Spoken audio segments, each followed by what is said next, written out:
Hi, my name is Marion Landry and I'm the Technical Marketing Manager for 3dsMaxDesign. This series of tips and tricks is meant to demystify mental ray rendering used in the most common scene in design workflows. So let's start by the easiest one and review the mental ray setting needed to render an exterior scene using daylight system. So basically the steps to render an exterior scene during daytime are the following. First of all, you have to create a daylight system and then make sure that the mental ray physical sky shader is active. Then you'll enable the mental ray photographic exposure control and adjust the exposure. And if you're not sure about what is the exposure, you can always review the tips and tricks on exposure. Then make sure that the final gather is turned on, and by default the bounce value will be set to 0, and we can leave it to that for an exterior scene. And then hit render. So let's review these steps in the software. First, from the top view, go to the Create menu, System, Daylight System, and create a mental ray daylight system. The first click, you'll drop a compass. The second click will create the daylight system. Now you want to make sure to go to the exposure control and make sure that the mental ray physical sky has been applied to the environments. Adjust the mental ray exposure control, select a preset outdoor daylights, and adjust the exposure value. Now if you go to the camera view and ask for the realistic view, you're able to see this effect of the daylight system by choosing lighting and shadow, illuminate with scene light, and show the background. Now you see the effect of the mental ray daylight system. If you click render, make sure that the final gather bounces is set to on, but you don't have to have any final gather bounces. Now if you click render, you'll see that I have a nice result here. You can always adjust the time of the day and adjust the time of your daylight system to adjust the shadow and the orientation of your sun.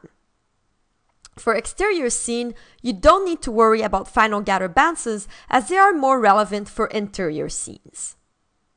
Now let me give you a few tips on how to fine-tune your exterior scene during daytime.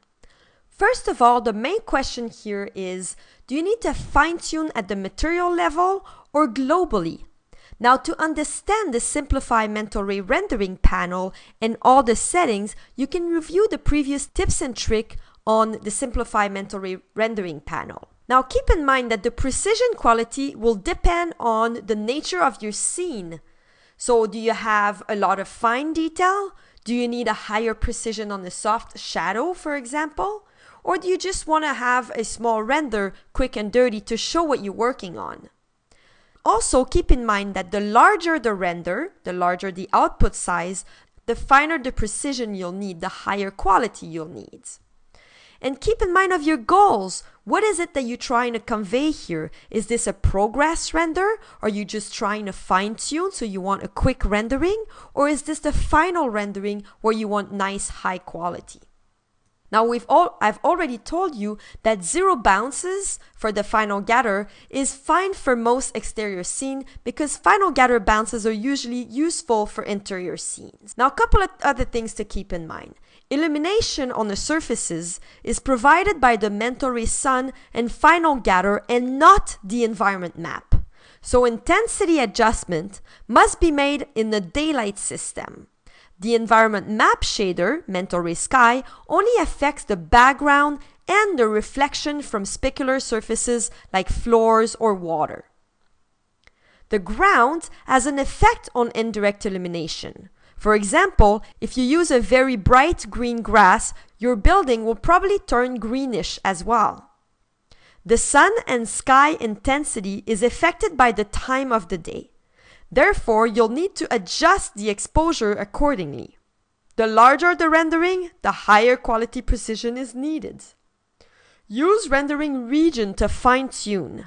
It's also a good idea to find an average precision quality for the glossy and refraction precision and increase only the material that need more softness.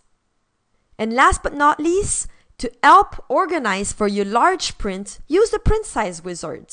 It will help you find out what is the size in pixel versus the size in inches that you need for your rendering.